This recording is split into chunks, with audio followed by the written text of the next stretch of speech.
Yes, good evening, everybody. Tonight we'll be, good evening. Tonight we'll be looking at the topic risk and uncertainty, a topic that cuts across PM and financial management. So we need some of these basic ideas in risk and uncertainty to be able to solve for certain scenarios in financial management and likewise in performance management. So when we talk about risk and uncertainty, these are practical things that we all talk about day in, day out. Yes, every actions we take is all about risk. Everything we do in life is all about risk. So we have some people that love risk, they love taking risk, and the possibility of those people making it is very high. Some people they are risk takers, while some people are risk averse, some people are risk neutral. So as we have various appetites to risk. So when we talk about risk, let me throw it for to us. What is risk? What is risk? Risk. I forwarded a video on this, yes, that we had in the last diet. If you've watched that, you have listened to my explanation on these terminologies. So what is risk? I would say risk is the probability that something will occur or it may not occur. Okay. That risk is the probability that something will occur, it may not occur. Yes, somebody else wants to add his or her voice to this. Okay, so I will say that risk is when the occurrence of when the result of an event cannot be predicted, like with all certainty that this is what it's going to be. So it's either the event might turn out to be good or it might turn out to be bad. So we have to take the risk to now see what the outcome will be. Okay. Basically, in risk, the outcome can be predicted. Okay. It is a situation where the possible outcome are known. There's a possibility that we can know the outcome when it comes to risk. Okay. When it comes to uncertainty, what will happen? Uncertainty, the outcome are unknown. Uncertainty, when the future outcome are unknown and there's a possibility that it cannot be relied upon. It can be corrected, please. Yeah, everybody, we are all learning. I'm learning. I allow you to speak, right? Let me learn too. When we come to class, we learn. Yes. I also want to learn. Yes, that is why I'm throwing it to us. All right. Talking about risk. Yes, we've done well by giving us various perspective what risk is all about. So, and the point is, what brings about risk and uncertainty is at the point where you're trying to make a decision. Trying to make a decision. So, risk refers to situations where possible outcomes of a decision are known and the probabilities of those outcomes can be estimated. Yes.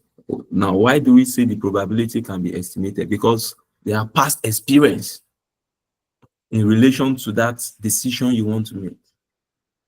There are past data that you can refer to that over time, if this happens, this will be the result. Over time, if this happens, this will be the result.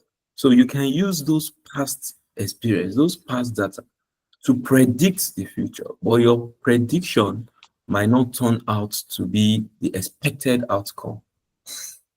So that is risk. So decision making involves making decision now which will affect future outcomes which are unlikely to be known with certainty. So risk exists where a decision maker has knowledge that several possible outcomes are possible, usually due to past experience. So this past experience enables the decision maker to estimate the probability or the likely occurrence of each potential future outcome.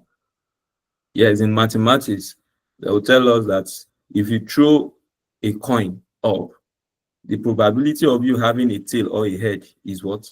1/2. Yes, is once you throw a coin, when it fell down, it's head or tail. So it's either head or tail. So it's 1/2. Now, when you throw a fair die, the probability of 2 occurring, of 3 occurring, of 4 occurring will be what? You understand? Will be 1/6. Probability of 1 occurring, because it is definitely defined. Yes, the possible outcomes are defined already. So once you take a decision on throwing a coin, throwing a fair die, you should be able to predict that this will likely be the outcome. This will likely be the outcome. If this outcome fails, this will be the outcome. For example, you can bring this down to economic situation, that the probability of you making sales of 20,000 units in this period based on the inflation data would be 20%. The probability of you not making a sale of 20,000 units within this period will be 80%. Yes, it means if this is not occurring, if this should occur at 20%, the probability of it not occurring will be at 80%. So when you're talking about probability, you must always look in terms of 100%, 100% or 1. So because you see question whereby they will tell you that the probability of success is 80. It means the probability of failure will be what? Be 20%. So uncertainty exists when the future is unknown and the decision maker has no past experience on which to base predictions. Yes, during COVID, yes, from data, from analysis, from documentaries, such issues or such experience, pandemic, have not happened over time. So at that point in time, there are various issues of uncertainty. What will happen? What will not be? What will be? So at that point, the whole world is in a state of uncertainty, is in a dilemma whereby they don't know where to face at that point in time. Various predictions. So uncertainty exists when the future is unknown and the decision maker has no past experience in which to base predictions. So whatever the reasons for the uncertainty, the fact that it exists means that there is no rule as to how to make decisions. So for the examination, you are expected to be aware of and to apply several different approaches that might be useful. So that is why we have the concept of simulation.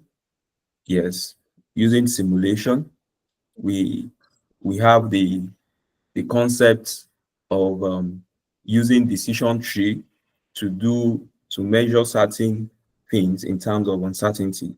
What will be the outcome, even when we don't have past data to refer to? What will be the outcome, even when we don't have past data to refer to? So risk has to do with known or estimated data, while uncertainty has to do with unknown, and the values cannot be estimated. So the basis for decision in terms of risk, we use expected value or probability models, yes, to determine our decision. So in terms of uncertainty, we use things like decision criteria such as maximum, maximus, minimus in terms of uncertainty. Now, one very common example of risk taking we have in our environment is in terms of insurance. Even though most Nigerians don't believe in insurance, of insuring their houses, their cars, they believe insurance, they are just out to collect money from people. But the fact is, we cannot predict what will happen in terms of life assurance, in terms of property insurance, and the rest of it. So when you go into that, is risk. Is risk. Now, the issue of uncertainty is when an organization is trying to enter into a new market or trying to test a new technology, because you don't know what you might likely face in this new environment, in this new market. So, and that will result into you trying to understand the environment. And since you don't have past data on what might likely happen to you in the markets, you're faced with uncertainty. So when you're trying to test a new thing in a new environment and you don't have people already in that environment trying to do that thing or doing that thing, you might be in a state of uncertainty in relation to what the outcome will be.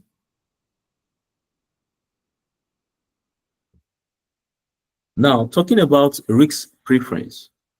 Risk preference.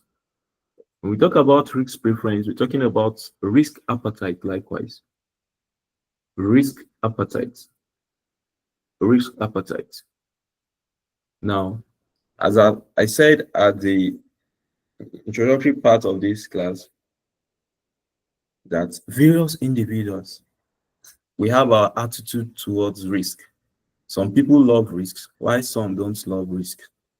Yeah, some people don't just want to hear risk. And I discover everything in life is all about risk.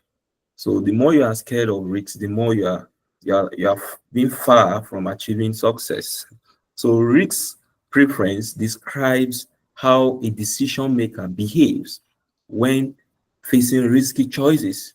Yes, well, you must be very smart in taking risk anyway. Yes, there are various facets of risk, various facets of risk in life, in terms of investments, in terms of marital home, in terms of various things, investment in assets and the rest. So everything we do is all about risk. Yes, so risk preference describe how a decision maker behaves when facing risky choices. So where outcomes are uncertain, but may involve gain or losses. So risk preference reflects your attitude. It reflects my attitude towards risk. And it helps us to see how we can avoid or be neutral, that is indifferent to risk. So we have various types of risk preference. We have being risk averse. We have risk neutral. We have risk seeking. Risk seeking. Now, when we talk about risk averse, people who are risk averse, these are people that prefer certainty over risk. Yes, they want to be very sure that this will be the outcome and that is what it will be. Yes, they prefer certainty over risk, even if the risk option has a higher expected value. Even if you taking risks, you get 1 million, and not taking risks, you get 10,000. They prefer to stay with that 10,000 than taking the risk. It means they don't love risk. So they value what we call security and stability. They want peace of mind for themselves. Yes, I know those who play this thing they call Niger bets. When they put their money, they stake their money. They will keep checking their phone. Maybe if Chelsea have. So Some of them will say, Akuyana cow, how and genie. I'm finished. Can you interpret that?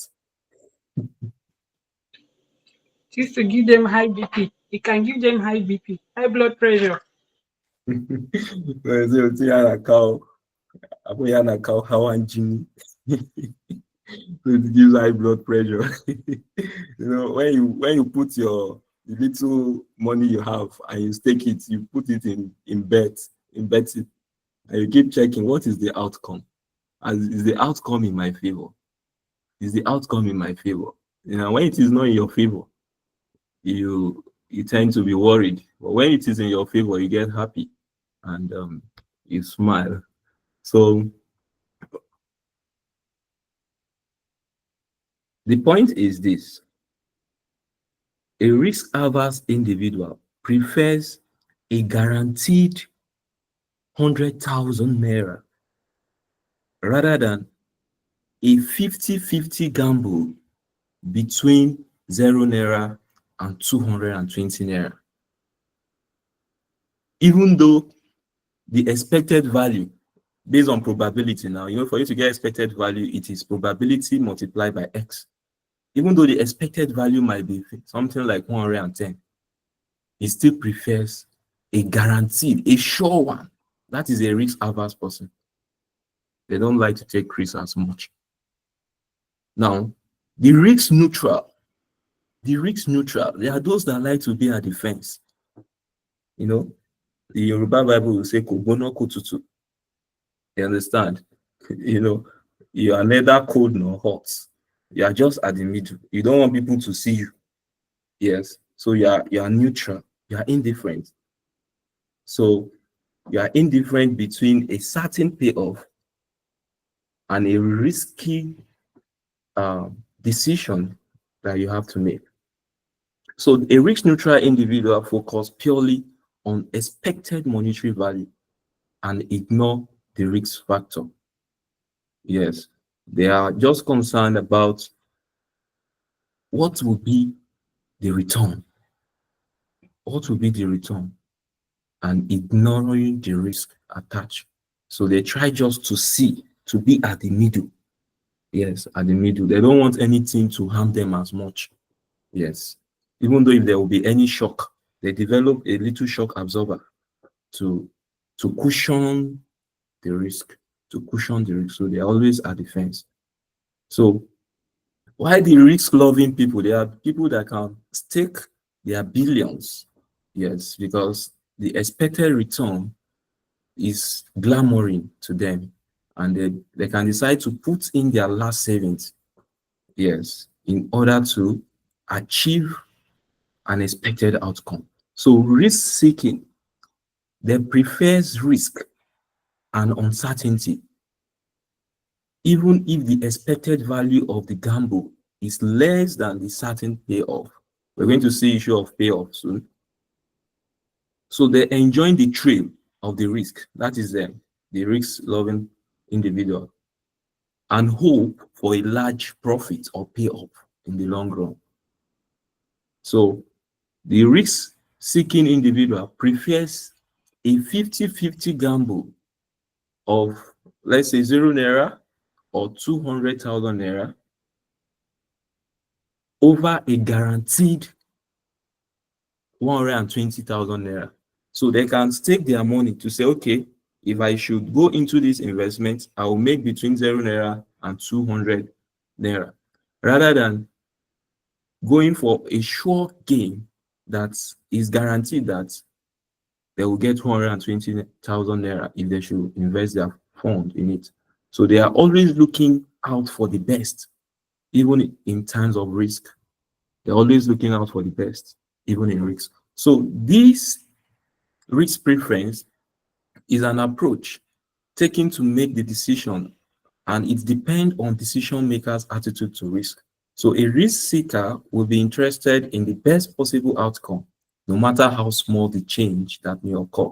So someone who is risk neutral will be concerned with the most likely or average outcome, while a risk avoider, another word for risk averse, makes decision on the basis of the worst possible outcome. that may occur. So this is speaking to the slide now. Now, the nature of risk and uncertainty. Though we talked about all this, that a lot of decision making in business involve some risk or uncertainty. Decisions might be based on what the decision maker thinks will happen, but there is some possibility that the actual outcome will be different. That is possibly better or possibly worse than expected.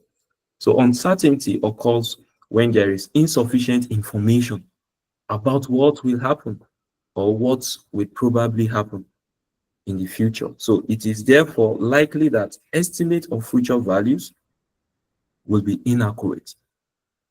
Now, as we go ahead, we'll be looking at what we call value of information, value of a perfect information. Yes, value of a perfect information. When you have privileged information on the fact that this will be the outcome, it means you should maximize that information to achieve the best outcome. So, in a question, you can be asked to determine the value of information or the cost of a perfect information. That is, you must have solved a question whereby you don't have information.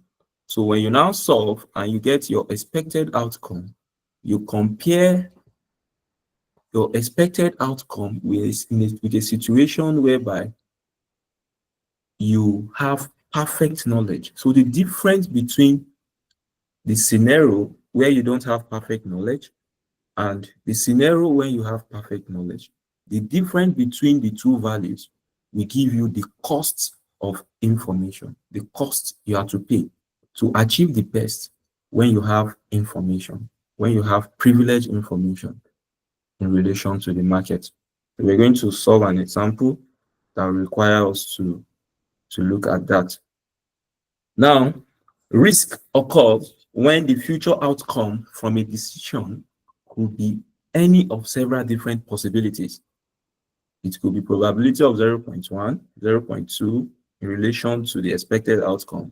However, it might be possible to assess with reasonable accuracy the probability of each possible outcome when there are reliable estimates of the probability for each possible outcome. So risk can be assessed and analyzed statistically. So how do you reduce uncertainty? Uncertainty occurs when there is a lack of reliable information, and it can therefore be reduced by obtaining more information on some reliance, and some reliance can be placed. However, it is doubtful when uncertainty can be eliminated altogether. So these are some stories, yes, talking about market research, which I've talked about trying to penetrate into a new market.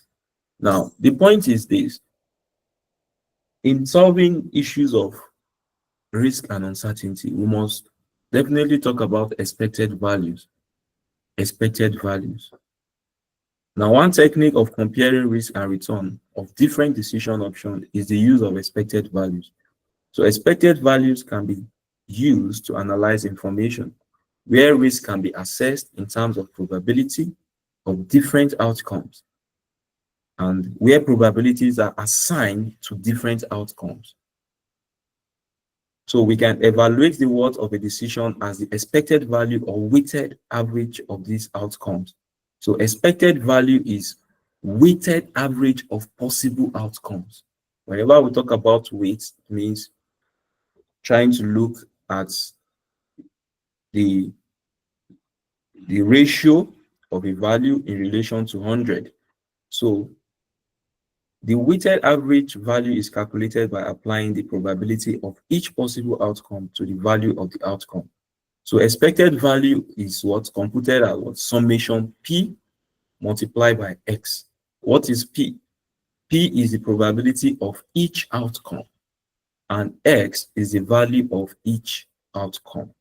So when you're asked to determine expected value, it means you must determine the value of each outcome and have an associated probability in relation to that outcome. When you multiply the two together, you get your expected value.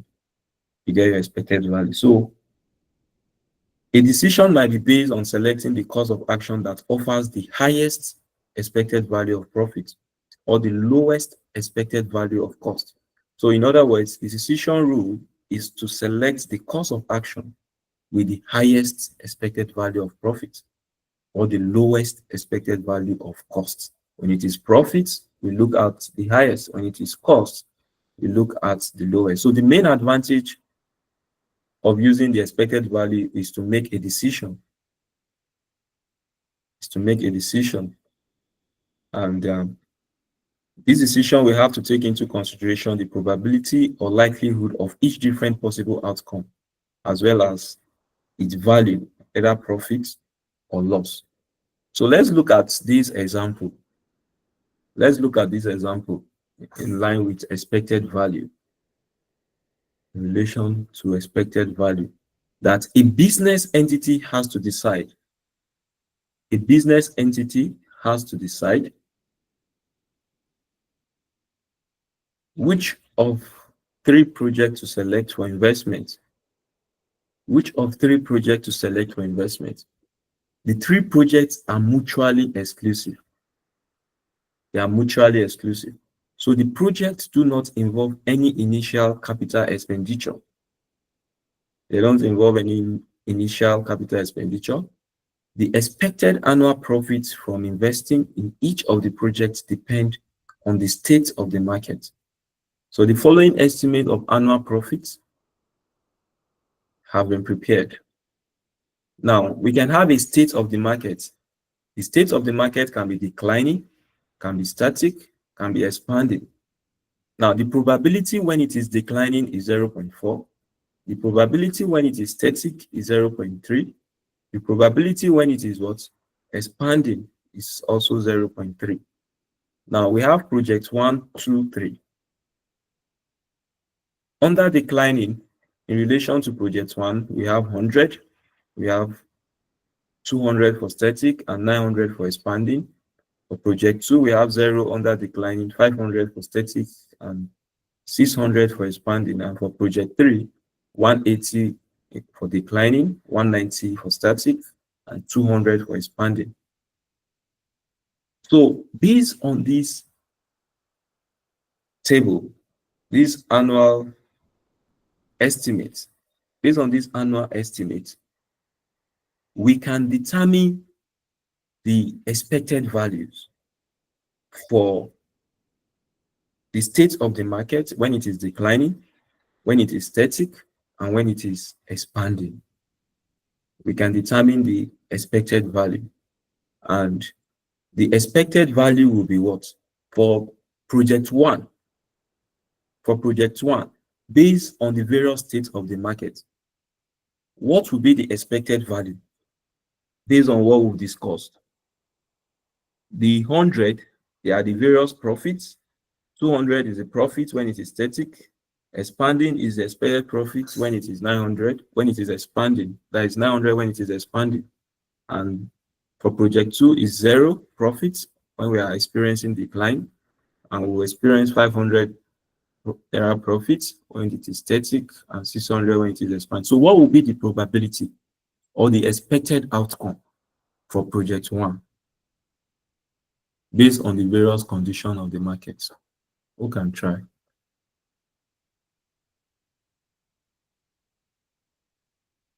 Yes. Project 1 now, this is it. When it is declining, the profit will be what? Is expected to be what? This is an estimate.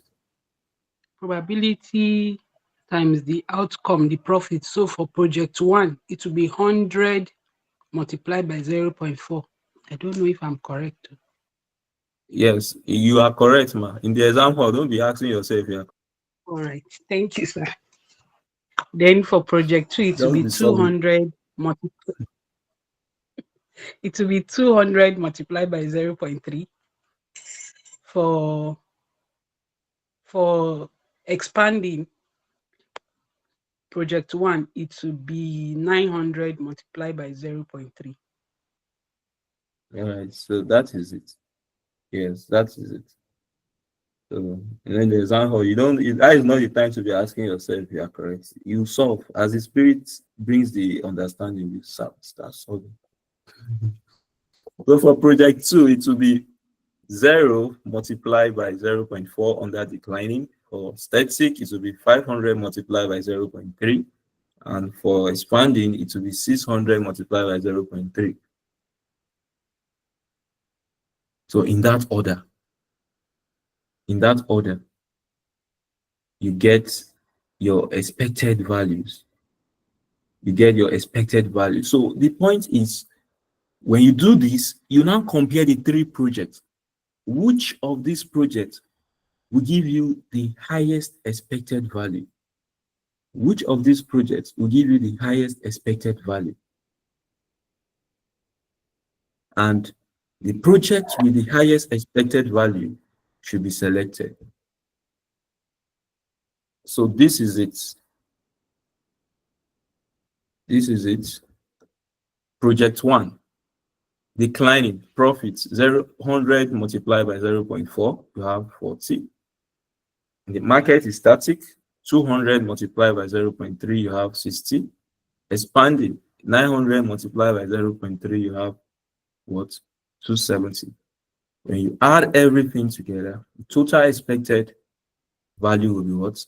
370. And when the market, for project 2, when the market is declining, 0 multiplied by 0.4, we give you what? This is it. Project 2, declining. Profits, 0. Probability, 0.4. Expected value in relation to declining is 0. For static, 500 multiplied by 0.3, 150. Expanding, 600 multiplied by 0.3, 180. Overall, expected value will be what? 330 when you add up everything.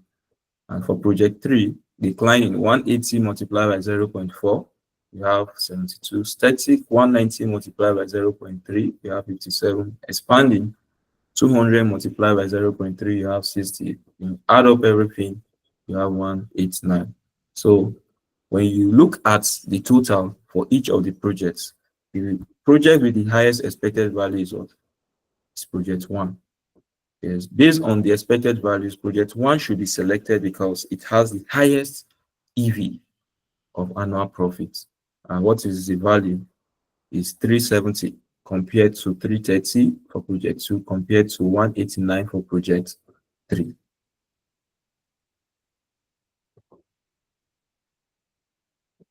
So based on this, we'll take it further, because you can have a situation where you have to make decision in terms of uncertainty. And when we have to make such decision, I said earlier on that we have to make use of certain decision criteria, such as maximals, maximum, and what? And minimals. Now, when we talk about Maximus decision rule, Maximus is maximum of maximum payoff or profit. Maximus, that is maximum of maximum payoffs among the best. Which is the best among the best? Yes, among the best, which is the highest. So maximus, it means when you have outcomes that are very good. Among those very good, there will be one that is outstanding. Your decision should be based on the most outstanding one. So decision maker sometimes are highly optimistic and assume the best possible outcome will occur. So when you assume the best possible outcome will occur, you choose the best.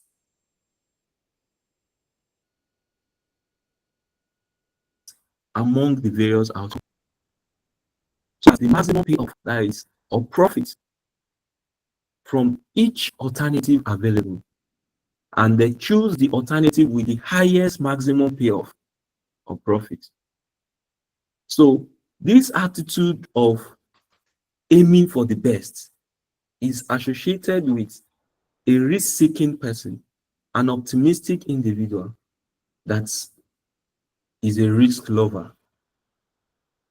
But when you are not a risk lover, you always go for the one that even when the worst case scenario happens, you'll still be very okay.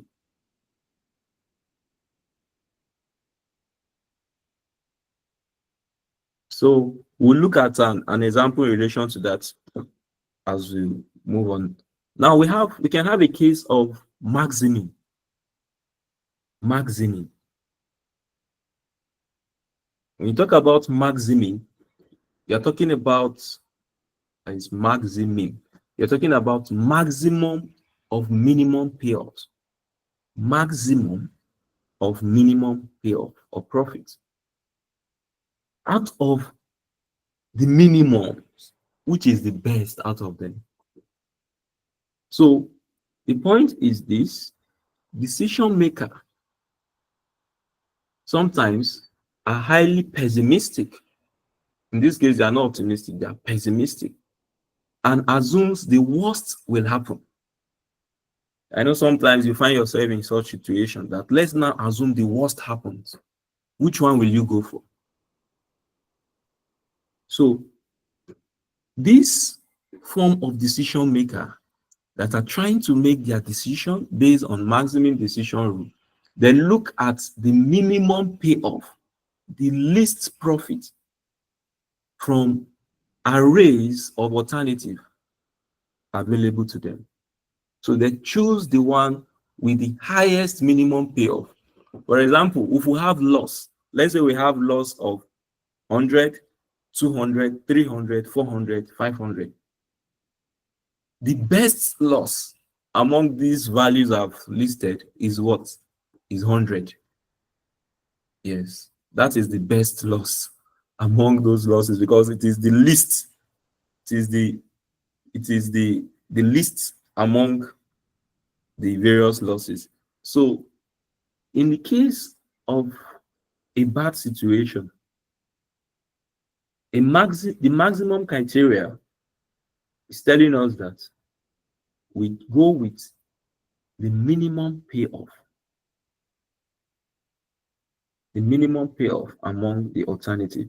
So this attitude of maximing is related to decision makers who are risk averse or conservative individuals. Yes, just try to see that I don't experience much loss. I try to avert serious loss when it comes to my business. So I don't invest too much of my money in this business. So I just invest anything I can do away with. Yes, even when the worst case happen. Yes. You just try to still be very fine. You know, some of those people that do Ponzi scheme and they start referring themselves. They'll tell you do this, do that. You know, when you put 20,000 today, you collect 30,000. You'll be more encouraged to put more. When the things start dwindling, you begin to think of who sent me this now. So we can have a case of minimas. Minimas criterion. Minimas criterion. Minimas. Is minimas regret decision. Minimas regret decision. Now, what does this connote? Minimas. Minimas regret decision rule. Minimas. That is, minimize the maximum regret. Minimize the maximum regret. Minimize the maximum regret. This concept is in relation to opportunity loss. Is in relation to opportunity loss. So this idea of minimal regret is in relation to regret. To regret. Okay, if I should make this decision, what will be the loss? So the loss from not choosing the best action for a given state of nature, what will that be? That will be the minimal regret. By the time you have various options, and if you are to go with option A, you are going to make serious loss.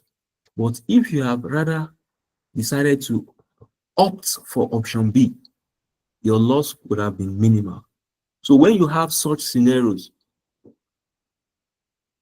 of situations, you try to see what will be the opportunity loss by the time you decide to go with option A and fail to go with option B. So for this step of minimal criterion, we usually construct a regret table. That is the difference between the best payoff in each state and actual payoff of each alternative.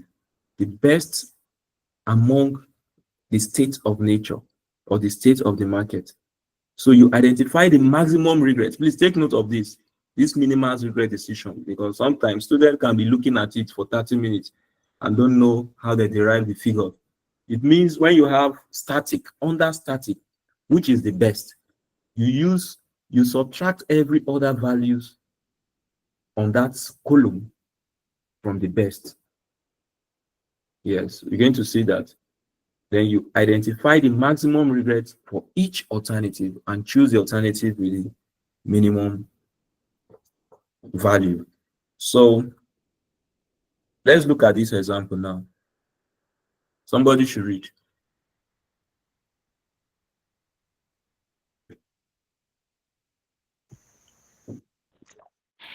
Okay. Constructing a payoff table. All right. A shopkeeper must decide how many boxes of apples to buy each day. A box of apples earns revenue of 400 naira and costs 250 naira. Demand is uncertain and could vary from 30 boxes to 10 boxes.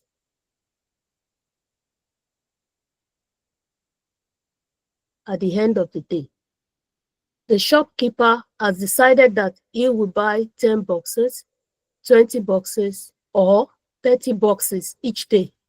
And these are the only three options he wants to consider. All right, thank you very much. I think that is all for that question. Yeah, I think that is all. So the point is this. You have to look at this very well. That a shopkeeper must decide how many boxes of apples to buy each day. That a box of apple earns what? A revenue of 100 or 400 naira. It means that if I should buy one box, how much will I earn? 400 naira. How much am I buying that one box? 100. 250. I'm buying one box for 250. So if I should buy one box for 250 and I sell it for 400, what will be the profit? 150. 150. Take note of that. Ah. Now that demand is uncertain, we don't know what will happen. No any past information. You don't have any competitor to ask, madam, how this thing they go? How you they sell them? You understand? Nobody to ask. Demand is uncertain and could vary from 30 boxes to 10 boxes. So it means that we need to construct a table that will range from 10, 20, and 30. We just want to see if I should buy 10 boxes and I have a demand of 10 boxes perfectly. What will happen? What will be my profit? If I should buy 10 boxes and I have a demand of 20, what will happen? I can't give what I don't have. I only have 10 boxes, but I'm now getting customers requesting for 20 boxes. It means I will still have to go with my limit of 10 boxes. If I should have 10 boxes and I have customers requesting for 30 boxes, I can't go or stretch beyond my limit. I will still have to give them what? The 10 bucks. They should come back again when I have much capital to invest, to expand, and I'll be able to meet up. Or more so, I can decide to get a loan to finance my business and expand to be able to meet up with the demand of my customers. But in this instance now, we're just trying to look at case of uncertainty. If I should buy 10 boxes and I have 10 demand, I have 20 demand, I have 30 demand, what will be the possible outcome in terms of profit? You can also look at another scenario. If you decide to buy 20 boxes and you are getting demand of 10, what will happen? What will happen to the remaining 10? I think the question stated that any apples, they are not saying yes, any apples that are purchased but not sold. See the statement, but not Okay. sold That will purchase be will not thrown. be thrown away at the end of the day. Yes, will be thrown away at the end of the day. Now, I'm not having a scenario. I purchased 20 boxes. Now, I'm only getting demand for 10. What will happen to the remaining 10? That is loss. That is loss. I have 20 boxes. I'm getting demand for 20. That is perfect equilibrium. Yes, it means all I purchase will be sold. Now, I have quantity of 20 in my warehouse and I'm getting a demand for 30. I can't stretch myself to get extra 10 boxes. It's not possible. It means I just have to give what I have, which is the 20 boxes. So also you can have a situation where you have 30 boxes, 30 boxes, and you are now getting demand of what? 10 boxes. It means there is excess of supply over demand. When you reflect back to the concept of demand and supply in secondary school, now it means that you decided to use your money to buy 30 boxes. You didn't understand, you are here to get to fine-tune the markets, to understand the market.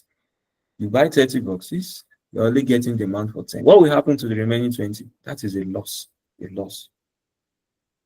The 20 boxes is a loss. Now you have in your store 30 boxes, but you are only getting demand for 20. In your store, you have 30, you are getting demand for 20. What will happen to the remaining 10? Is a loss. You have a case, you have a demand of 30, and you have in your store 30. This is a case of equilibrium likewise. It means there will be no loss, but rather profit. Now, let's see how this will be presented. Let's see how it will be presented. You can see it now. This is a case whereby I only have 10 boxes. Take note. I only have 10 boxes, which I've explained earlier on before showing this. I only have 10 boxes. And now I'm getting demand for 10. I'm getting demand for 20. I'm getting demand for 30. What will you do? When you have 10 boxes, how much do we spend on one box? Based on the question. How much? 250. We spend 250.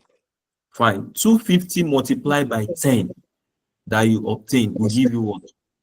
2,500. Fine. How much are you selling one box? How much are you selling one box? 400. 400 multiplied by 10 will give you what? 4,000. What will be the profit if demand is 10? Maybe 1.5. You have 1.5.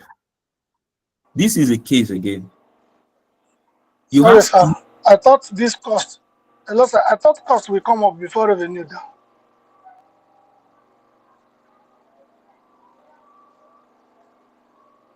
Hello, sir. You're trying to determine profit, sir. Yeah, that's what I said now. You wrote revenue before cost.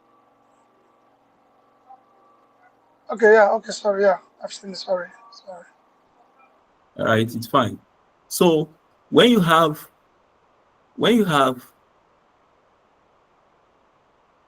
20 boxes, people requesting for 20 boxes. But what you only have is 10. Is 10 boxes. What will you do? You will still sell the 10.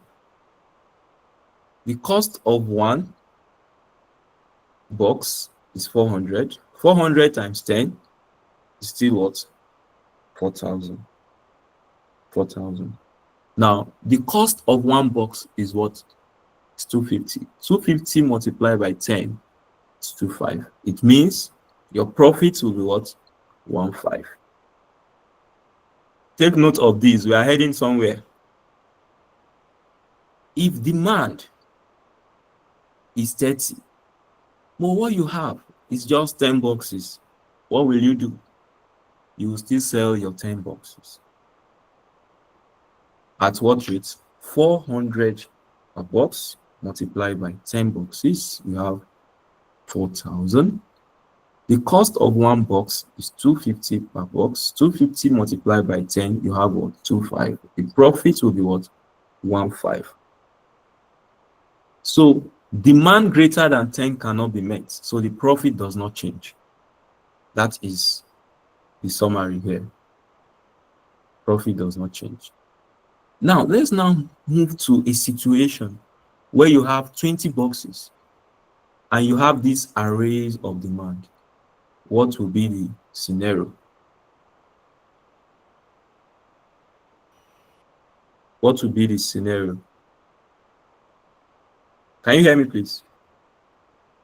Yes, Yeah, sir.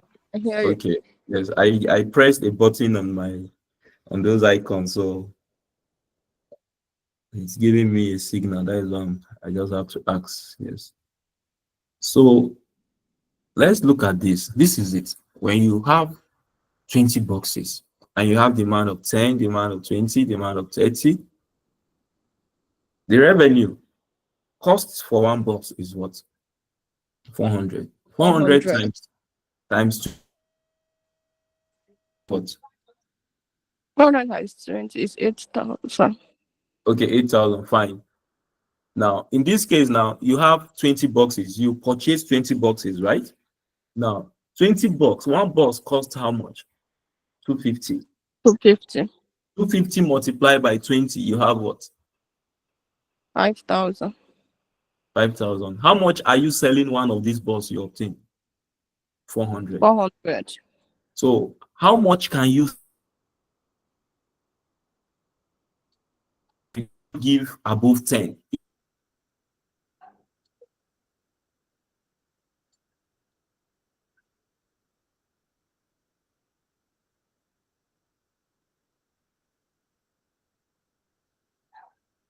Sorry, can't hear you. I can't hear you, sir.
All right, sorry. Network can sometimes misbehave.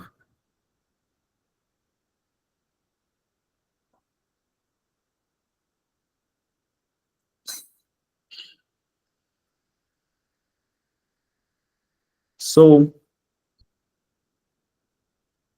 we're in this point, we are at this point where you have 20 boxes in stock, or you have a demand of 10. It means you incur 250 on 20 boxes, but the revenue is 4,000 and the cost is 5,000. It means you have a loss of what? Of 1,000. Now, if demand is 20 and what you have is 20, your revenue will be what? 400 multiplied by 20, you have what? 8,000. And the cost still remains what? 5,000. Now, the difference between your revenue and your cost will give you a profit of 3,000. And if demand is 30 and you just have 20 boxes, what will happen? What will happen? It means you cannot give above what you have. In this case, you have 20 boxes, but demand is 30. So the revenue will be what? 400 multiplied by 20. You have 8,000 and the cost is 5,000. So the profit will be what? Be 3,000. So demand greater than 20 cannot be met. So the profit does not change from that point of 20. So now you can have a case where you have 30 boxes, as you can see. When you have 30 boxes, you are incurring a cost of 250 on one box. 250 multiplied by 30, you have what? You have 75.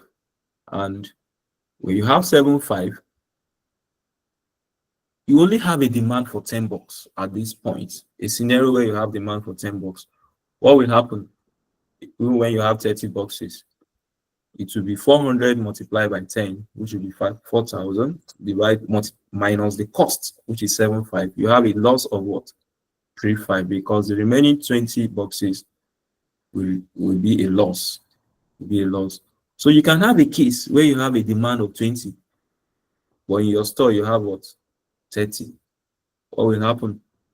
To be 20 multiplied by the revenue, 400 per box, you have 8,000. The cost remains constant, which is 75. So 8,000 minus 75, you have a profit of what? Of 500.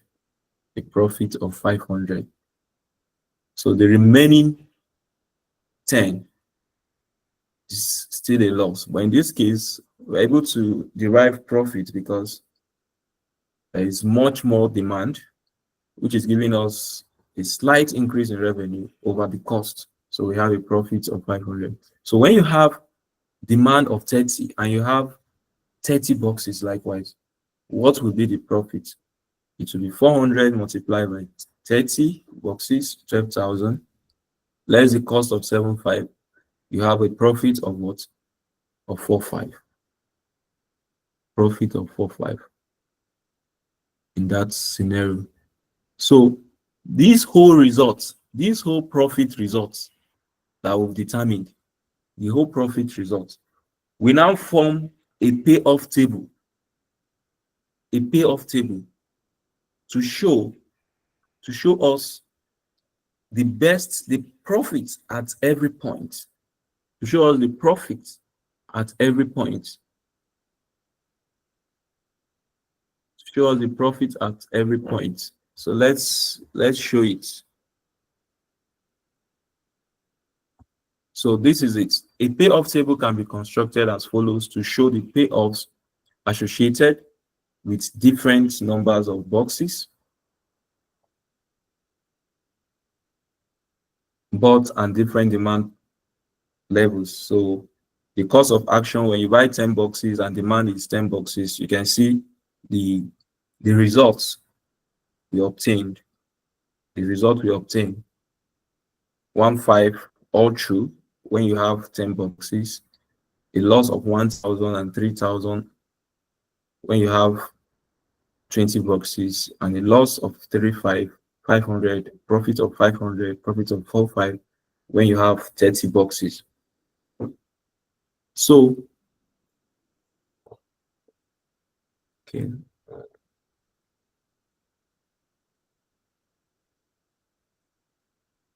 Okay. All right. So,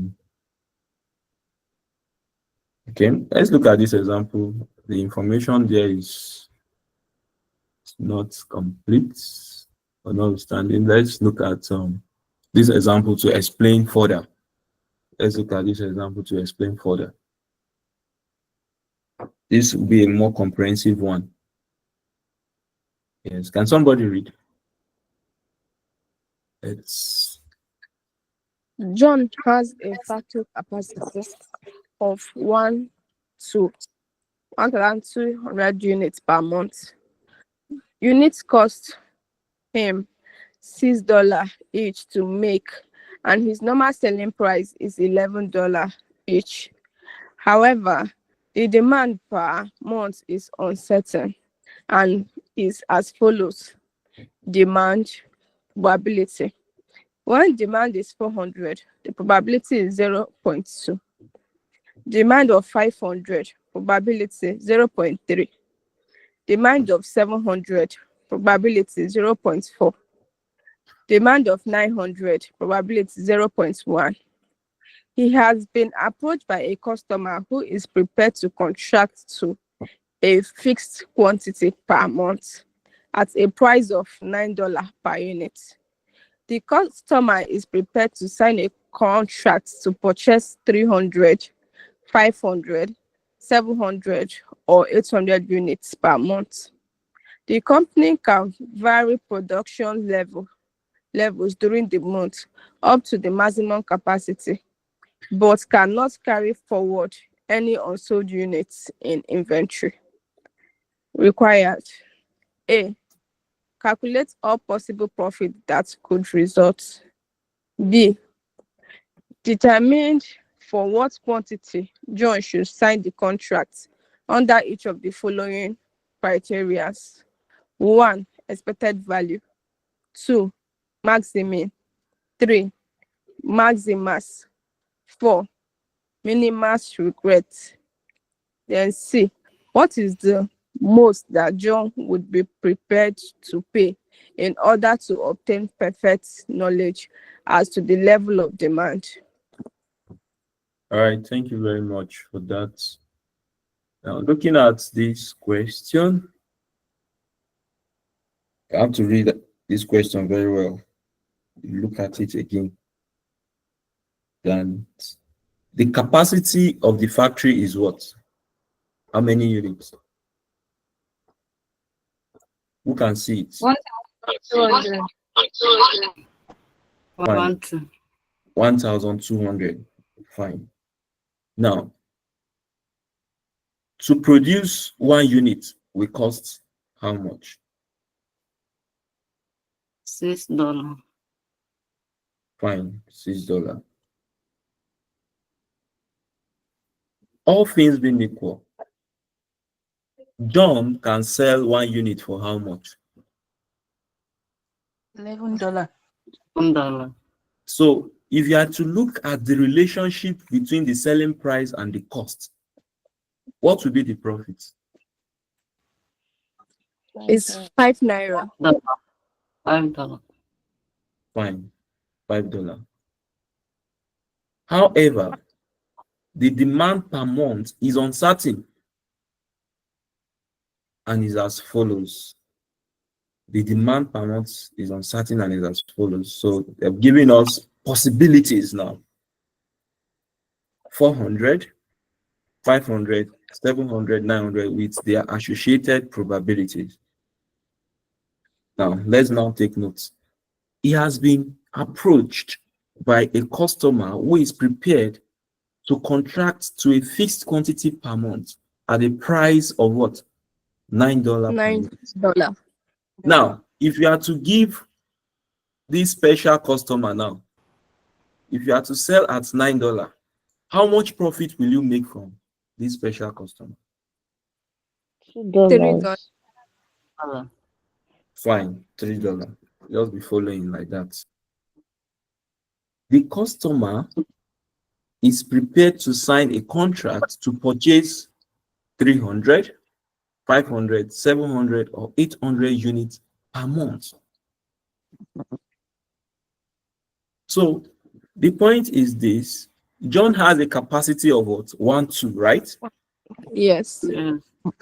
So we have a normal demand of 400, 500, 700, 900, right? Yes. So Yes. if I'm to produce 400 and 300, I'm still within the production capacity of 1, 2, right? Yes. Yeah. Yes, it means I still have excess capacity because 400 plus 300 will be what? 300 is 700. 700. 100. Fine, fine. Also, I can have an instance where if I'm to produce, give out the normal demand for 500, and I'm to settle this special customer 500, it means 1,000. So the point Yes. is this: we just look at different scenarios. What will be the profit looking at the various scenarios? Let's show it. Let's show it. Let's show how it will look like. So we have, what is the question saying? Let's see what that calculate all possible profits that could result.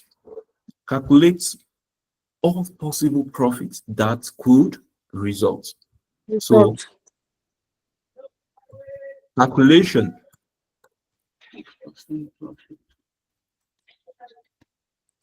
of possible profits of possible profits. Calculation of possible profits.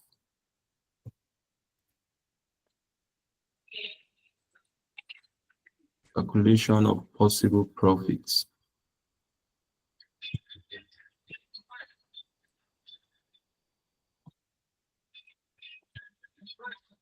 So we can have it in a table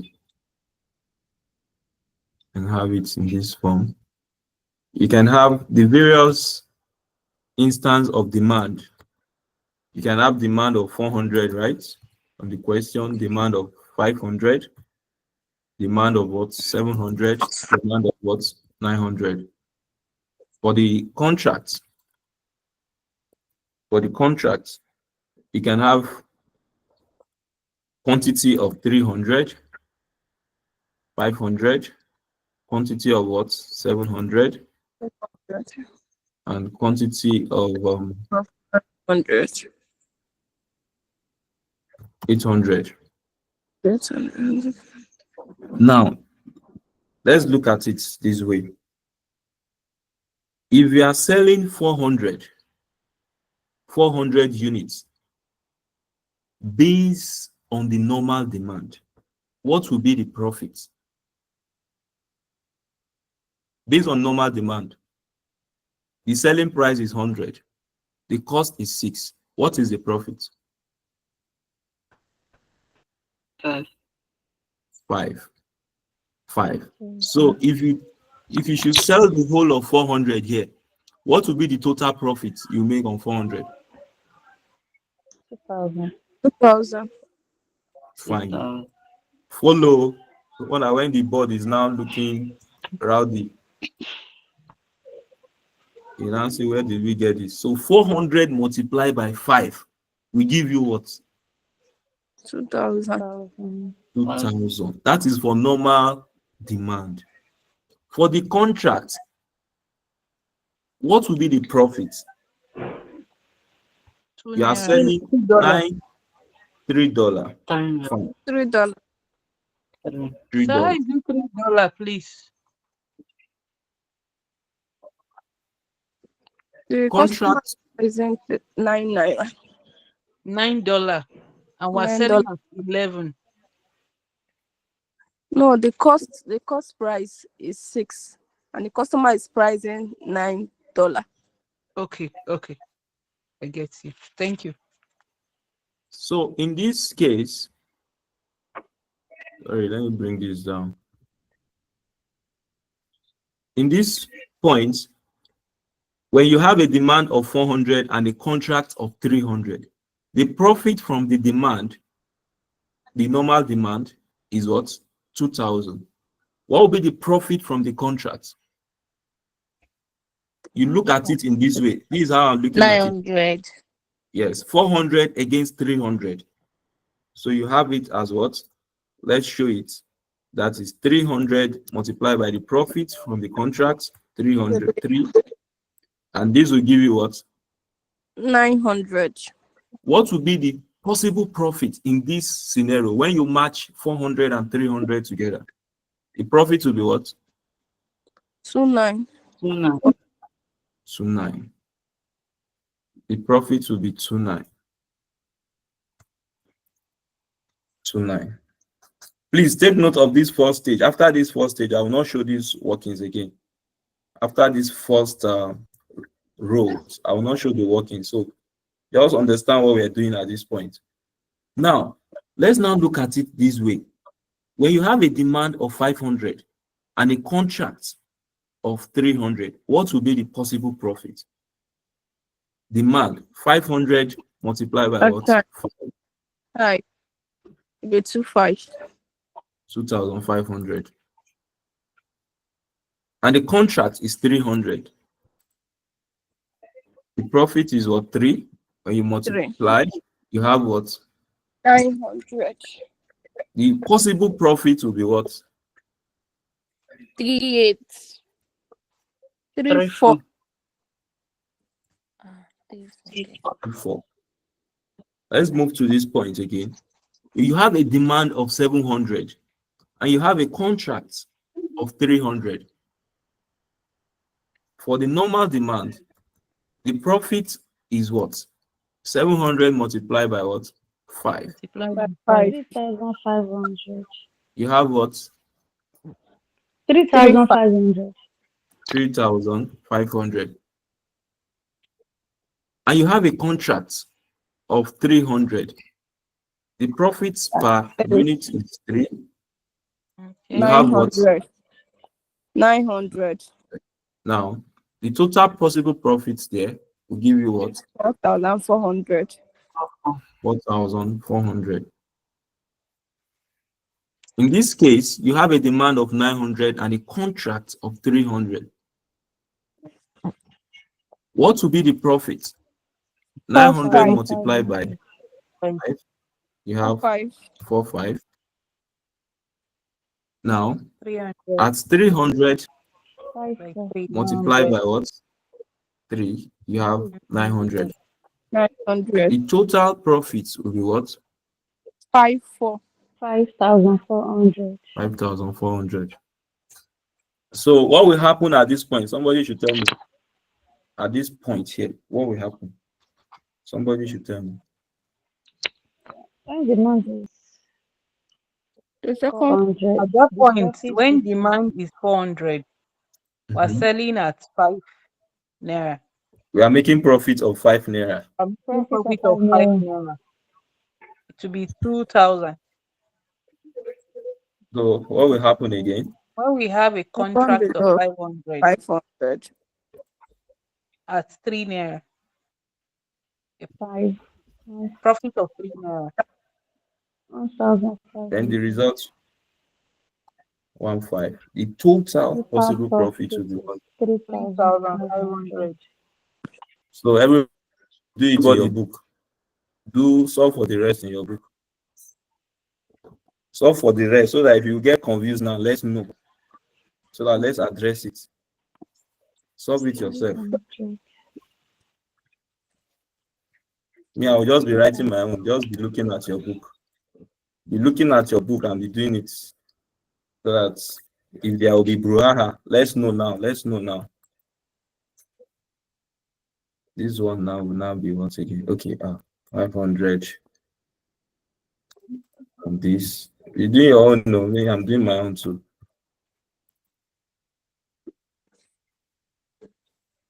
Nobody is still looking at the screen. Safiniki.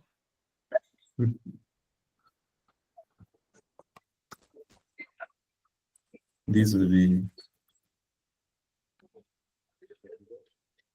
so we have it as this. We have this should be, this should be, and this should be, this will be. I've established the process, so that is why me, I'm doing my own like this. So this will be, if you have any contrary result from what I'm putting on the screen, you can speak now or remain silent forever.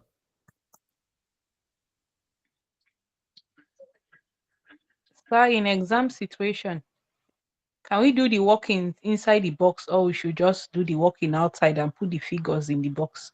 So just do the workings outside. I'm just showing the workings so that Okay.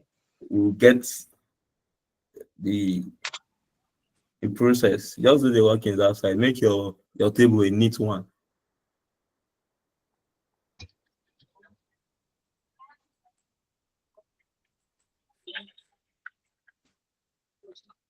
So hope you are solving. I am not just doing copy and paste, please.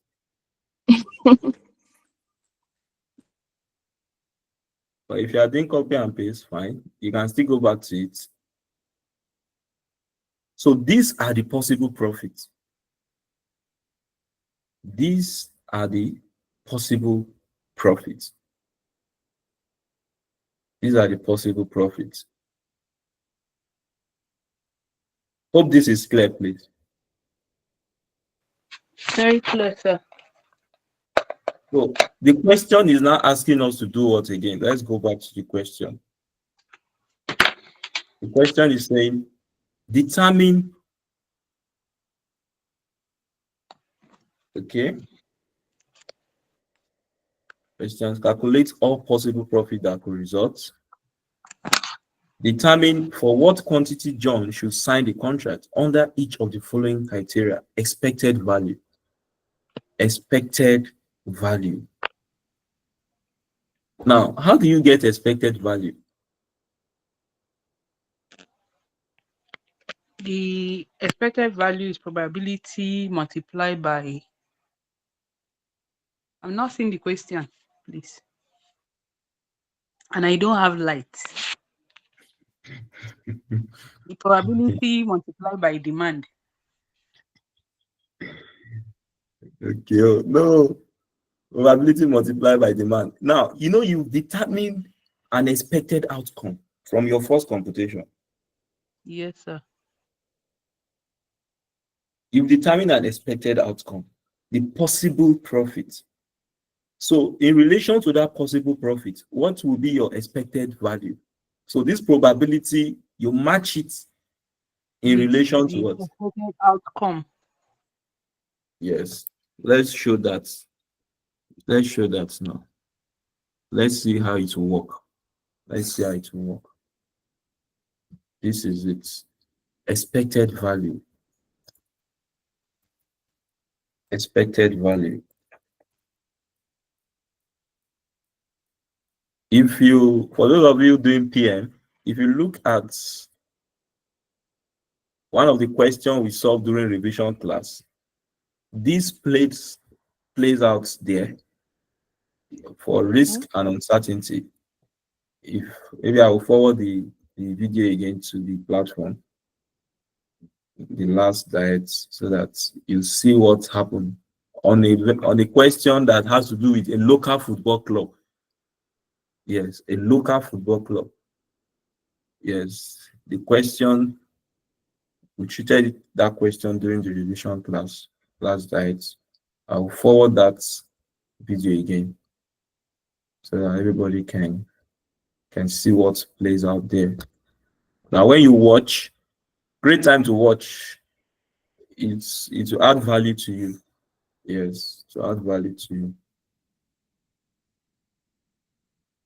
You see people asking different form of questions. Yes, so from those questions, you get more understanding. So we have expected value. What I did, I just copied the format table. The format table. If you have a question, please speak on. I'm not looking at the screen. I just heard a Okay, sound. please, good evening, sir. Please, good evening, sir. Please, I have a question under this It's right done. this possible profit, possible expected, possible profit to be that could result under the table of at 400 sales and 800 contracts. We have 4,400, and under the 500, why we having 4,400 as well? I got 4,900, 5,900, and 6,900. So checking yes now. Or have we started changing the figures? Who is getting same figure with her? Who is laughing? Oh, Who is getting same figure with her? Is it Taiwo that just yes, sir. My name is Taiwo. okay, Madam Taiwo. That is my name too. Okay. So let me be very careful let me give you special time now. So let me Thank go you, back sir. to the place. Let me go back to the place. So, you were talking about Well which done. point? At where? The at 500, I got Yes. the at 400, but at 500 and at 800 contracts. So I have Okay. 49. This place, right? Yes, sir. Okay.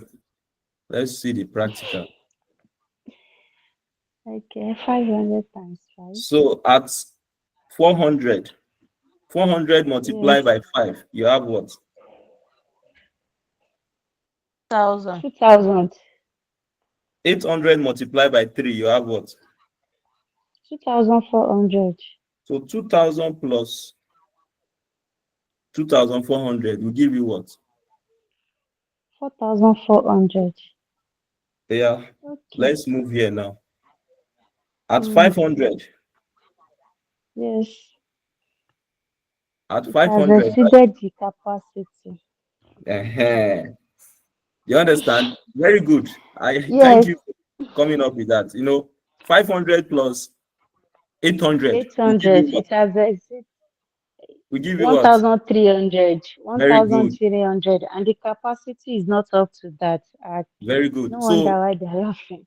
as per the contract, you must fulfill that part of the Yeah, contract. You must issue out 800 perfectly because it's an 800. obligation. Okay, So, where you can reduce okay. is from this. It's on Do you this. understand? Okay. Yes. Thank you Yes, for coming sir. up with that because I'm supposed to talk about that. Yes. So, that is why I Okay. emphasize one, Okay. two. Yes.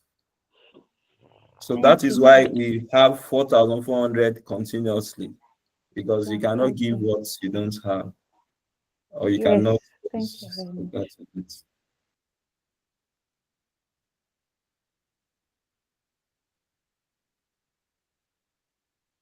So now we want to determine expected value. We have our possible profit. So how are we going to do that? The expected values. The expected value. What will happen in relation to this for the expected value? For the expected value. When demand is 400, what is the associated probability?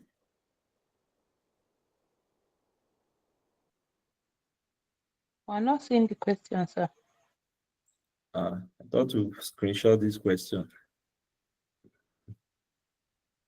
So this is it. When demand is 400, the associated probability is what? 0.2. 0.2. And when demand is 500, the associated probability is what? 0.3. 0.3. 0.3. And when demand is 700, the associated probability is what?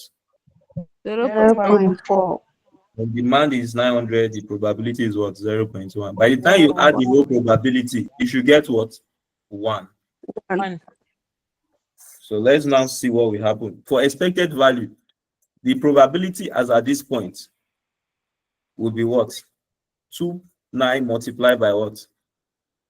Since the demand is 400, the shaded probability will be what? 0.2 0.2 plus this point will be what? Multiplied by what? 0.3 0.3. mm, 0.3 4 plus 0.4. 4,400 multiplied by 0.4. 0.1 plus 5,400 multiplied by 0.1. 0.1 0.1. The expected value will be what? Let's add another column. The expected value as at that point will be what?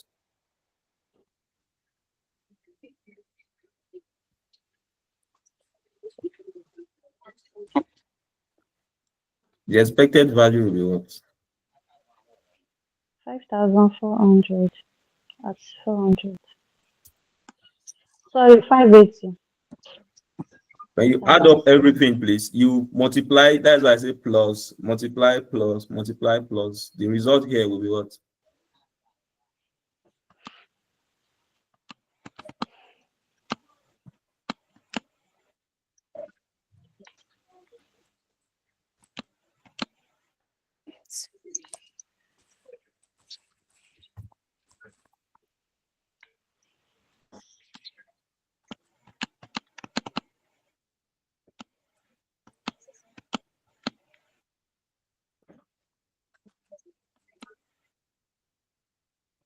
$2,440.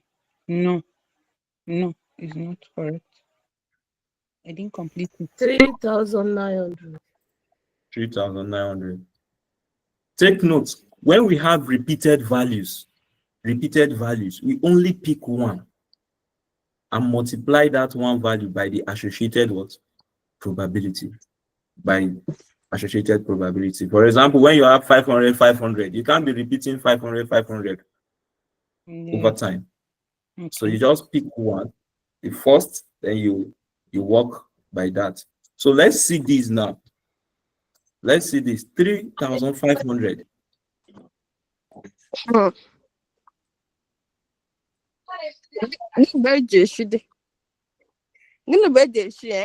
Gas. Hey, how's it go? Sorry.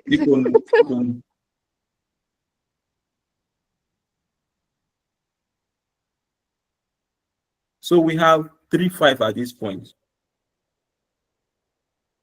What would be the associated probability? 0.2. 0.2 plus, at this point, the associated probability will be what? 0.3. Plus. Now, what will now happen here? At this point, what will happen here? You know, we have 500, 500. What will happen? You add the associated probability, 0.4 plus 0.1 will give you what? 0.5. The associated probability for these two, you add. Yes, that is 0.5. This, okay, I'm somewhere else. I'm supposed to be here, right? Yes. So the associated probability for 700 and 900 is what? 0.4, 0.5. What will you do? You add. So multiply by what? 0.5. The result will be what? 4,400. Expected value. 4,400. For this point, This will be multiplied by what? 0.2 plus what? 0.2. So what will happen at this point? Somebody should help me. Can you see same value? What will happen? The 4,600 0.3 times plus 0.8. So this will be multiplied by what? 0.8. 0.8. Then the expected value will be what?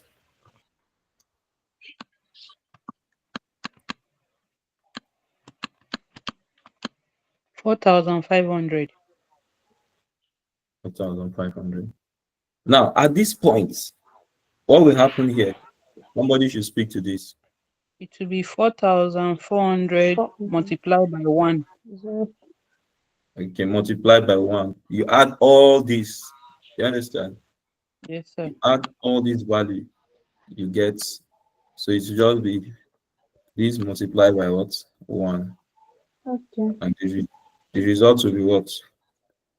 4,400. 4,400. So these are the expected values. These are the expected values. These are the expected values.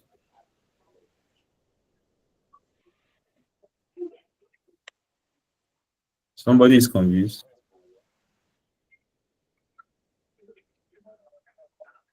Expected values. Yes. You want to say something, Madam Taiwo? No. Need another special treatment. No. Yeah, so I have a question. So is it at this point we'll be applying the minimas, maximum, or this thing? I'm just trying to that. Okay. So this is a case where you have where you have not where you have the information already. This is a case where you have the information already. Yes. It's a case where you are in doubt, a case of uncertainty. You just have the associated probability and the possibilities. Yes, you have the associated probabilities and the possibilities. Then this is the expected value. So it is not at this point you begin to determine the minimals. You are not using this table now to determine your minimals or maximals. It is that first table we'll go back to. So now we are just following the question the way it is. We're just trying to follow the question the way it is being presented. So we've solved for the expected value. Let's go back to the question. What is the question telling us? Determine for what quantity John should sign the contract under each of the following criteria. 1, expected value. So based on that expected value, under which condition should John sign the contract?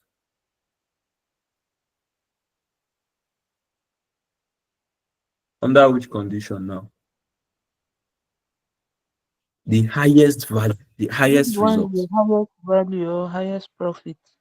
The highest value of 4,400. 500. 4,500. The highest value of 4,500. So the scenarios giving us 4, 5 would be the decision criteria. Decision criteria. The maximum. What is maximum? Maximum. What is maximum? I've explained. Somebody should tell me now. Maximum. I think it's the maximum of the minimum. Okay. Yeah. Maximum of the minimum payoff profits. Maximum of the minimum payoff profit. That is out of the maximum. Which one is the best? No, out of the minimum. Out of the minimum, which one will serve best? Okay. Out of the minimum, which one will serve best? That is best out of the worst. Worst, yes. So in this case now, in this scenario, which is the worst profit?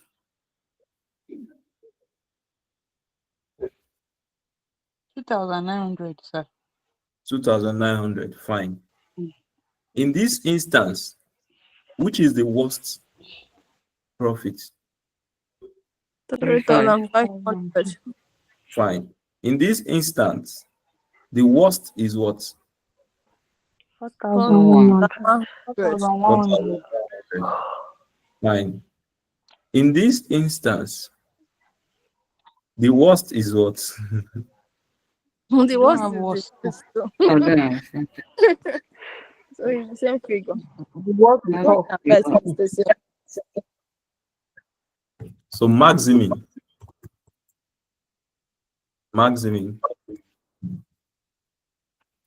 best,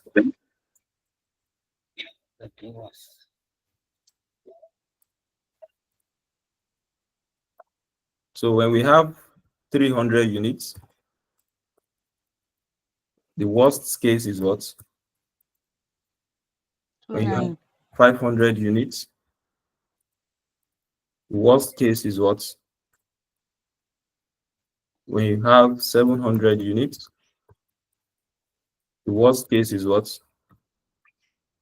When you have 800 units, the worst case is what? Okay.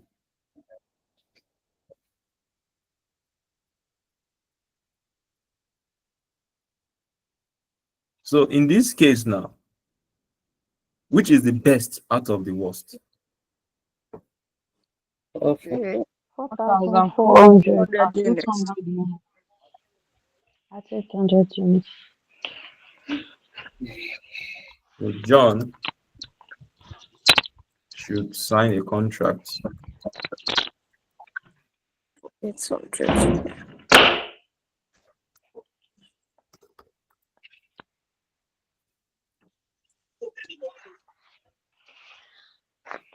This is maximum.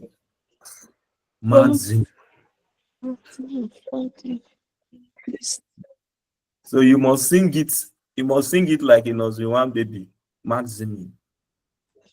Best out of the worst. Amara. Best. You have to recite it.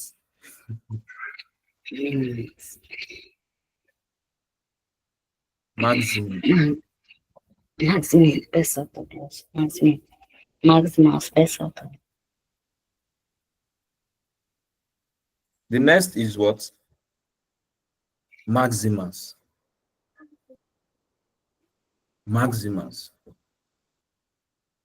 Maximus. It's Maximus now. What is Maximus? Best of the best. Maximum Best of the out of maximum payoff. Best of the best payoff. So in this instance now, which is the best? 5,400. In this instance, which is the best? 5,000. And in this instance, which is the best? 6. 46. In this instance, the best is what? 4. Best out of the best. So Maximus.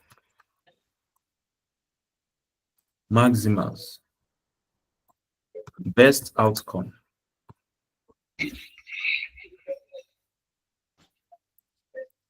Add your own story and say best outcome out of the best. When the contract is 300 units, the best is what? 5,400. Contract is 500 units. The best is what? 5,000. And the contract is 700 units. The best is what? 46. When the contract is 800 units, the best is what? 4. The best out of the best is what? 5. That's 5,000. 300 units. John.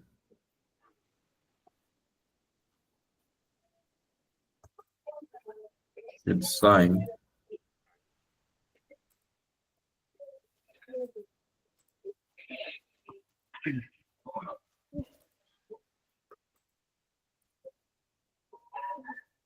for 300 units.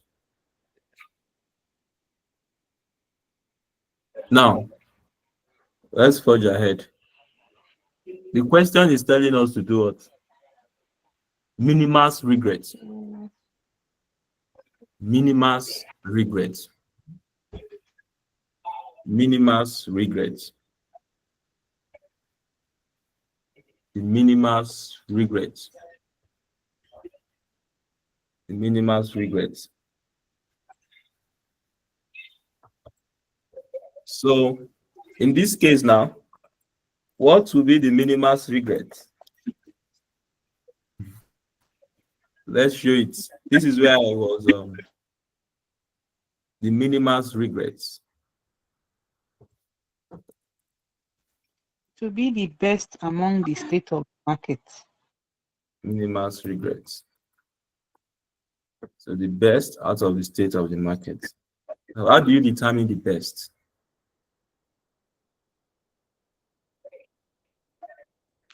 We pick the, let me see, for 300 units.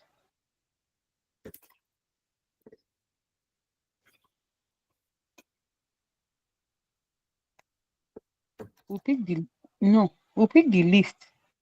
I don't know, Mr. Topper. Yes. My slide, the earlier slide I showed was not comprehensive. I don't know. I've adjusted that slide, so I didn't get the. If you check the study pack, you see the interpretation of that, the way they solve. I'm going to show it now with this question. You see the way it is being determined. Though I think it's in one of my write-up, and I mentioned it, that within the column, you determine which is the highest. You now less every other values from the highest. Now, in this column here, which is the highest value? 4,400. 400. So 4,400 minus 4,400 will give you what? 0. Fine. 4,400. 300. 4,400 minus 1. 4,100 equal to 0. yes, 4,400 minus 4,100 will give you what? 300. 4,400 minus 35. minus 35 will give you what? 900. 900. 900. Will give 900. Yes. Now 4,400 Minus 39. 29. minus 29. Also 9. 1,600. So which is the worst here now? Worst. 800 Zero. units. 500. Use 1,500. Is 1.5. The worst here is 1.5. 5. Now look at this case now. Which is the highest? Sir, please, can you 4,600. repeat why is the word? You said Sorry, You I are didn't- losing money. She was asking why it's 1,500. Why is 1,500 the worst? Let's know the reason why, please. We're talking about what you will lose in the worst case scenario. Okay. Yes. Okay. Why 1,500 is the highest loss? okay. Yes.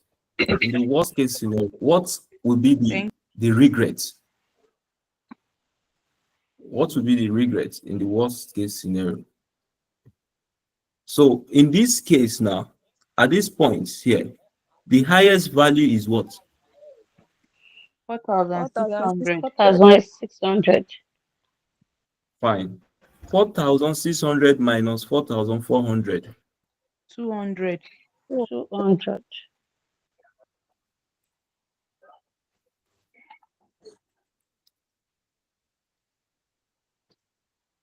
So you have it as 200.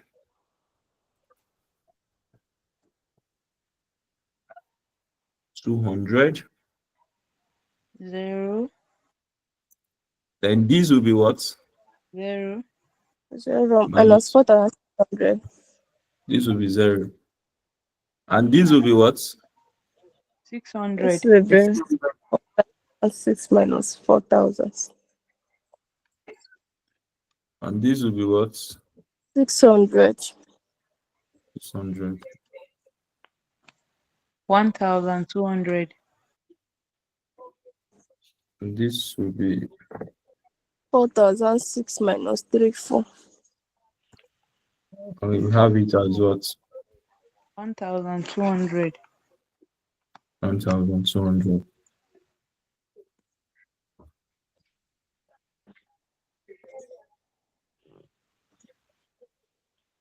Mm, 1,200. Okay. So can you solve for this now? At this point, the highest is what?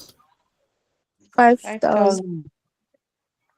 So do the plus and minus. 5,000 minus 4,400. 600.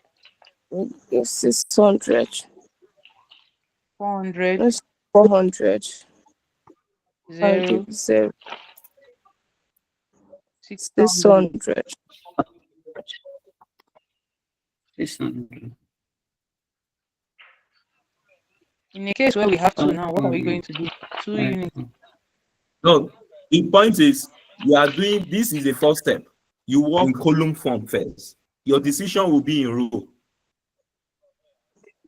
Okay. You determine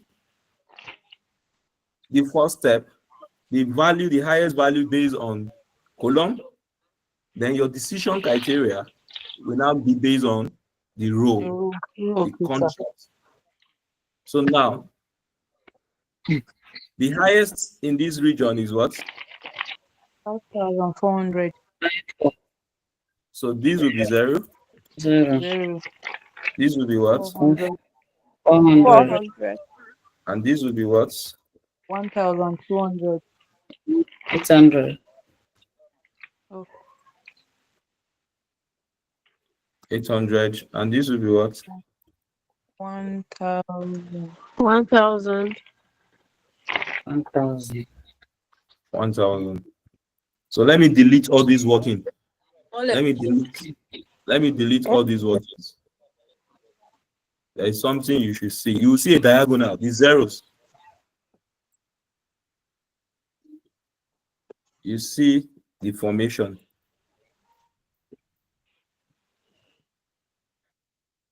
Let's delete all these. Hope everybody have it in their book. Deleting it.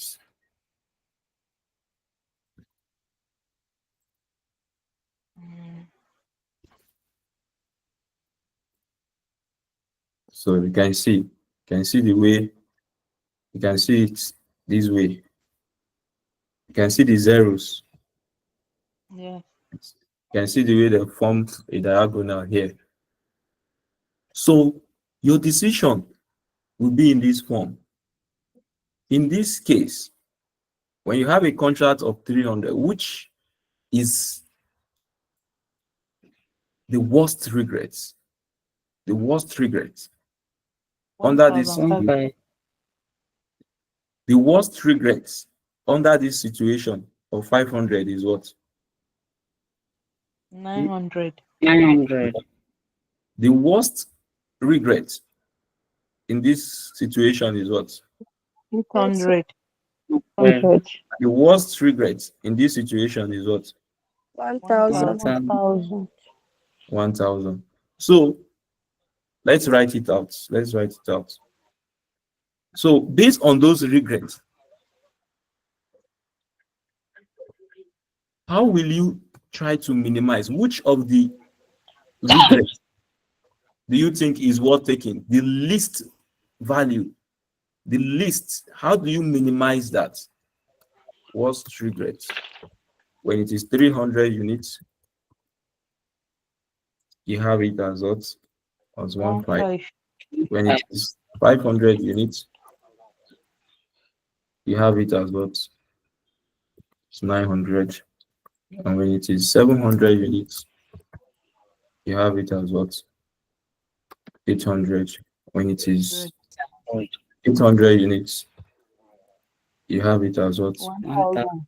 1,000. You have it as 1,000. When it is 800 units, as 1,000. So in relation to this now, in relation to this, for the minimals, regret,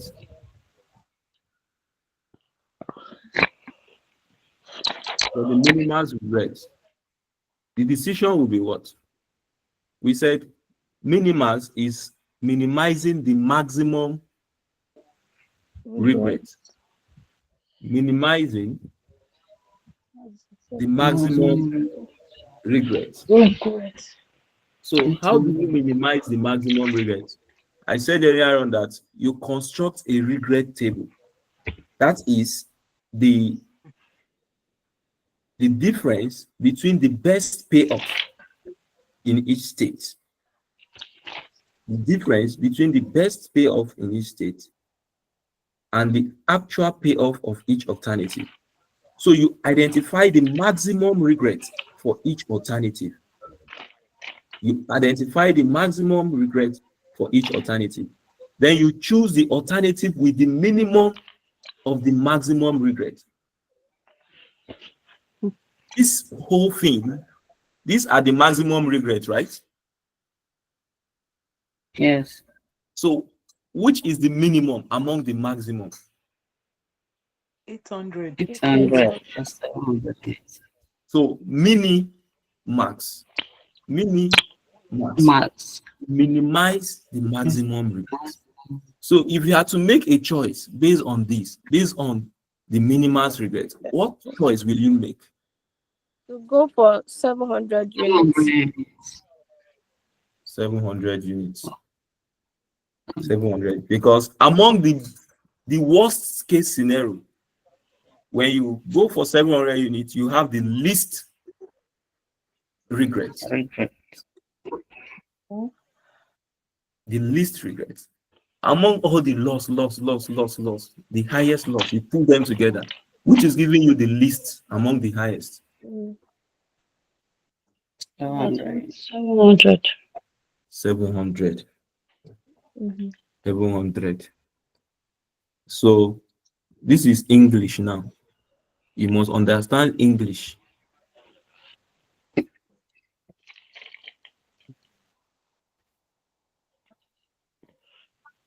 You must understand English. So the next thing is what? Minimax. Okay, you want us to do minimax again, man? Well, No, we have done it. Sorry, we have done it. So what is the most that John will be prepared to pay in order to obtain perfect knowledge as to the level of demand? That what is the most that John will be prepared to pay in order to obtain perfect knowledge? When we talk about perfect knowledge, that is perfect information. That is the maximum amount a decision maker should be willing to pay to obtain a perfect information about the future state of nature or the future state of a market condition or demand level. So it is a way of trying to eliminate uncertainty when you are so curious about a particular issue and you have an insider in an organization, you can quickly get first-hand information, and that will eliminate uncertainty. So what is the cost of doing that? So when we talk about perfect knowledge or perfect information, it is the difference between the expected value of perfect information, or expected value with perfect information, and expected value without perfect information. The difference between expected value with perfect information and expected value without perfect information will give you the cost you pay to get an information. So expected value with perfect information and expected value without perfect information.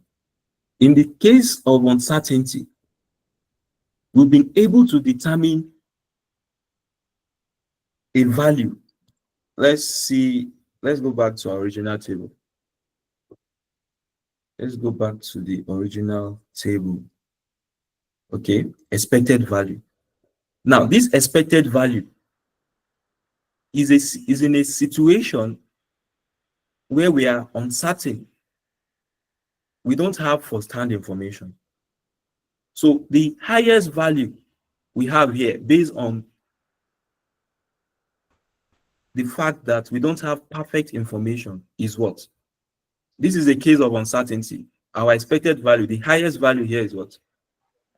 5,400. 45. 4,500. 45. Oh, sorry. So this is a case whereby we don't have knowledge of what will happen in the market. So when we now have knowledge of what should happen in the market, how will the solution be? Now you now have information. This is no longer uncertainty. It's now a case of risk. So when you have perfect information, what will happen? When you have perfect information, how will it go? Let's see. Let me come back to this. These are possible profits in the case of uncertainty. Now you now have this table. You now have this table. What will be your profit when you have perfect knowledge? Look at this table now. At this point, at which of these locations do you have the best? Which of these locations do you have the best? Because you now have a perfect information. This is an information you can work with. Yes. So which of these things do you have the best profit? 600 units. So 400 against 800, right? Yes. Yes, You have yes, sir. 4,400. Now you have a perfect information. That is why you can determine that. Now, let's come to this point. In the case of 500 against all these, where do you have the highest 500 to value? 700. 500 units. 500. 500 against 500 what? units against 700 units. Against 700. This is based on the fact that you have past data. You know head to head. Nigeria versus South Africa, head to head. Over time, Nigeria have won South Africa 5 times. These 2 times, head to head. Now, 700 against all this, head to head, which is giving you the highest value here. 700 to 500. 700 against 500. 700 against 500. You have 5,000. 5,000.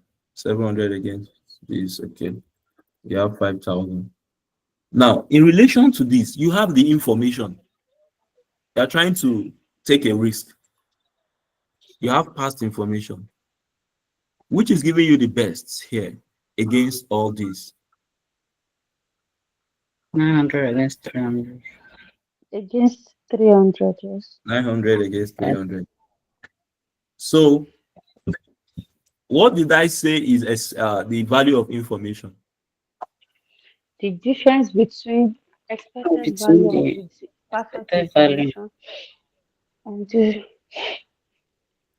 Okay, fine. expected This value is without information. very good. So this is a case of expected value without information. So the best here is 4.5, right? Let's now solve. Let's now determine expected value based on the fact that we have an information. Let's see expected value based on the fact that we have existing information. So expected value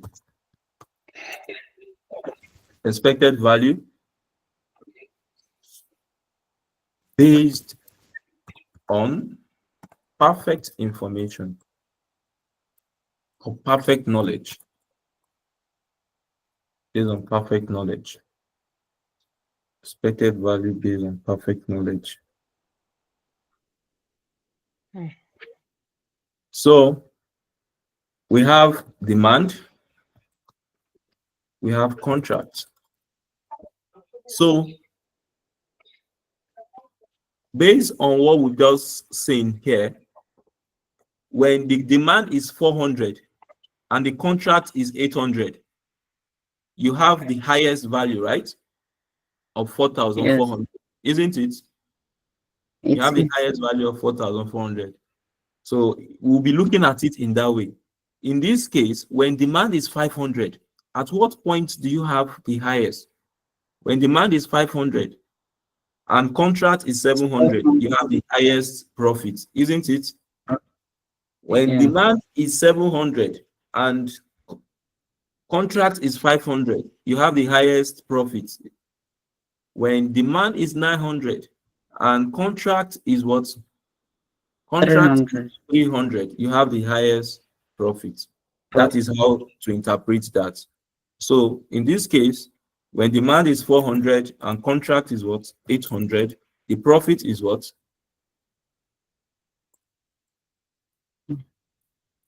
The profit is what? 4,400. When demand is 500 and contract is 700, the profit is what? 4,600. When demand is 700 and contract is what? 500, the profit is what? 5,000. When demand is 900 and the contract is 300, the profit is what? 5,400. Based on this, what will now be the expected value in relation to the profit? What will you do at this point? You bring in the probability. Probability. Very good. You bring in the probability. So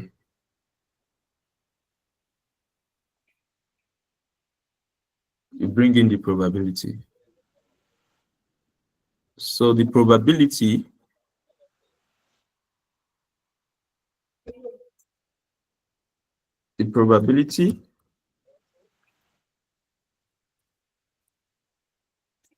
as at this point will be what?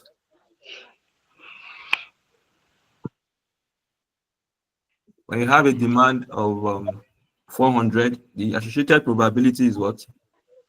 0.1.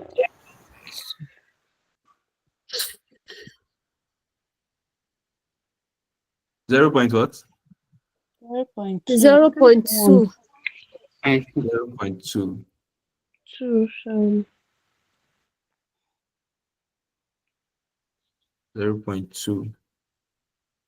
So you have multiply by 0.2. Your expected value will be what?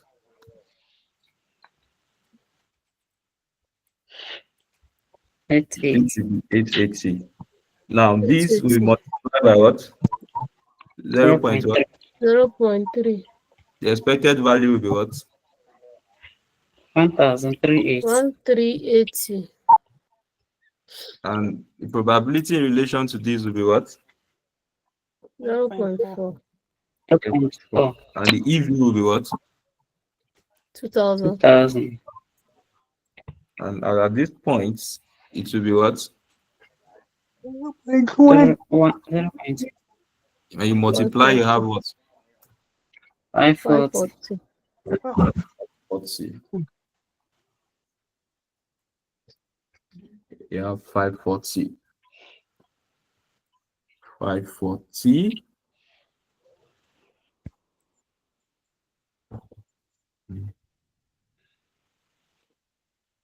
So now, when you add everything, the result will be what? 4,800. 4,800. This is with perfect information. 4,800. 4,800. So, with perfect information, when you have perfect information, you should use everything to your advantage and make sure you achieve the expected outcome. Yes. So now, when you don't have a perfect information, what is the highest EV you have? 4,005. 4,005. Yes. 4,005. So the difference between that 4,500 with your total EV, when you have perfect knowledge, we give you what? 300. We 300. give you 300. That 300 will be what? What Mr. Expected John, value What for we perfect pay yes, knowledge. will be what Mr. John will be prepared to pay perfect knowledge. in order to obtain the perfect knowledge as to the Okay. level of demand. That difference, and that is why I put the definition as what? Expected value with perfect information, less expected value without perfect information. Perfect It's information. So, based on that, this will be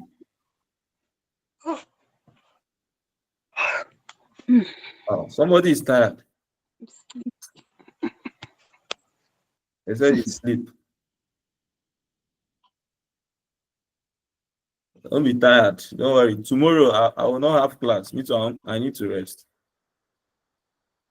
So you go and rest too.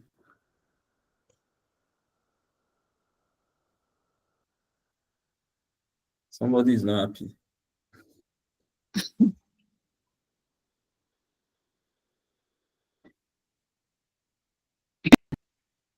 You have to be happy.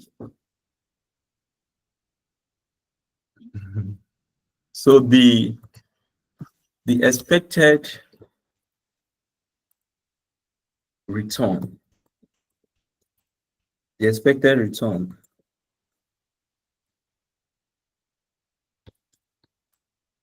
please speak on. I'm not saying you. I'm on the working sheet. The expected return without perfect knowledge.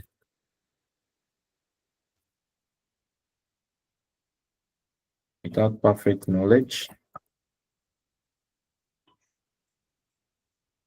from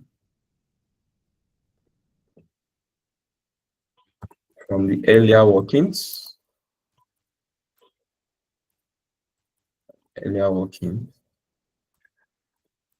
is 4,500. Is 4,500.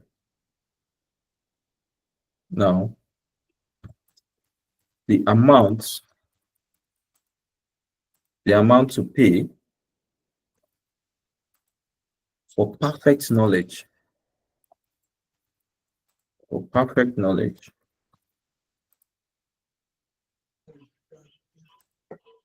is 4,800 minus what? 4,500. You have it as 300. 300. This is what they want you to know about perfect knowledge or information. About information, perfect knowledge, and the rest. If you go to the financial management syllabus, you'll see it under that aspect of investment appraisal. Yes, risk and uncertainty.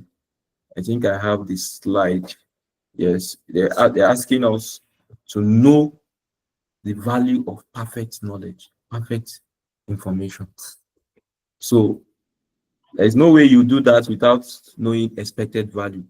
There is no way you will solve decision tree without knowing expected value. Expected value is probability multiplied by the expected outcome. So as we move on, I think we'll take it further by talking about decision tree. And we'll also look at simulation. Simulation, yes. Decision tree. We'll also look at simulation in our next class, which should be on Sunday. Yes, which should be on Sunday. So